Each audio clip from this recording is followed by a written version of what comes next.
Take Mr. Love to X-ray and I'll examine him after, doctor. You want to examine him? You're the one that punched him. I'm also the one who saved his life last summer. Yeah, I guess it's true what they say about the business. You only as good as your last gig, right? You have an idea what you've bloody well done? Don't try and speak. You know, if you broke his jaw, we're going to have to cancel the rest of the tour. We'll sue. Probably put you in jail for aggravated assault. Well, then I'll go to the tabloids with the dirt on my affair with the fabulous Eli Love. And that a granny gets his motor going. It's probably nothing more than a bruise anyways. Go ahead, Cassius. Sure thing. And I can actually play my latest composition. It's kind of like a hip-hop opera, if you will. You? What? Well, you know how I call you a Neanderthal when you want to solve problems with your fists? Yes. Well, this time caveman. I approve. Really? Eli Love is a dog. Dog. And I'm not feeling angry or deeply offended. The whole thing is just incredibly sad. It's probably why they say you shouldn't meet your idols. They'll never live up to your expectations. Honestly, I felt that he spoke to my heart. His lyrics are so beautiful, and he's just so charismatic and vulnerable on stage. I know I joked about the whole groupie thing, but I honestly believed that we connected on some deep level. It's ridiculous. Well, first of all, you're no one's groupie. Second of all, he was as big a fan of yours as you were of his. Okay, maybe we did have the mutual admiration thing going. And of course the sex. Oh, that's sorry. Because he has been such a horrible dweeb and just so shallow, I kind of feel like I need to justify the whole thing on some level.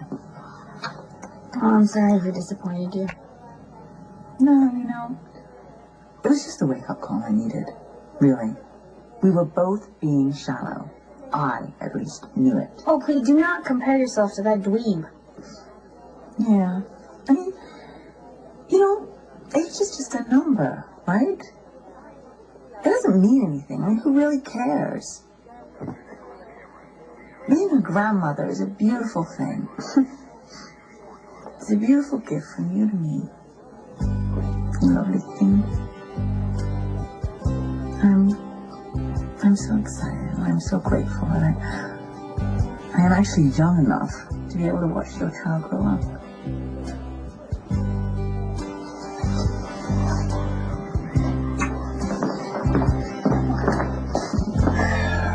Well, I'm waiting for x-rays, but it looks like it could be a hairline fracture in Eli's jaw. In that case, he won't be able to sing, and I could be in serious trouble. How many times? Someone paid me? Yes. Hi. Do you have a minute? For you, always. Okay, great. So I've done something incredibly embarrassing. Considering the stupid things I've done, I wouldn't worry about it.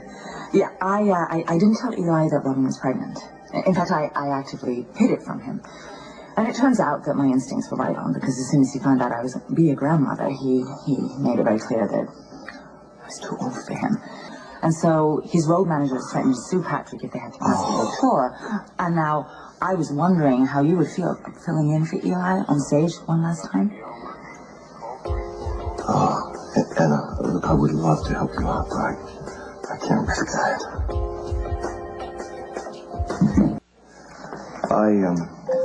I love being Eli Love. It was a fantasy fulfilled. I liked it too much. I not only embraced the concert, I embraced his whole lifestyle, the late nights, the parties, loving the attention from beautiful women like you. There's a problem. Why? I'm an alcoholic. And Eli isn't, or so he tells himself. So when I became Eli, You really became Eli. Yeah. Had a drink and then another drink. And I'm just fortunate that the concert came so soon and Eli's entourage left town. Otherwise some of my patients going into the OR drunk. Anyway, so I checked myself into rehab and I got sober, and when I got out, I felt like I had to get my priorities straight, which is why I went to work for Doctors Without Borders. I'm thankful for that every day of my life. You're a good man. I'm just a slow learner. It took me years to figure it out, you know. In the process, I lost any chance I could have a real relationship with my son. So, I'm a work in progress, you know. My sobriety is my lifeline, and as much as I would dearly love to have an encore as I love, I can't risk it.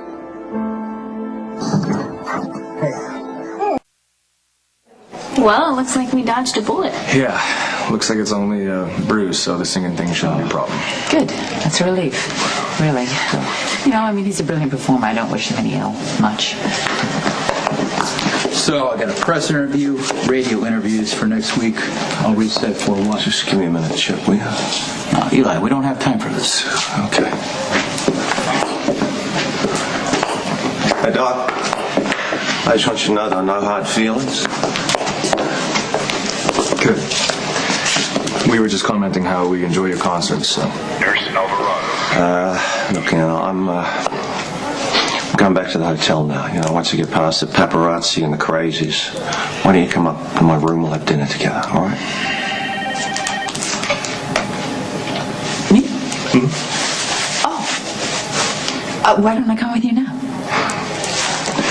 Come on, sweetheart, you know what it's like. I mean, at the moment I'm seen with anyone, it's all over the place. Yeah.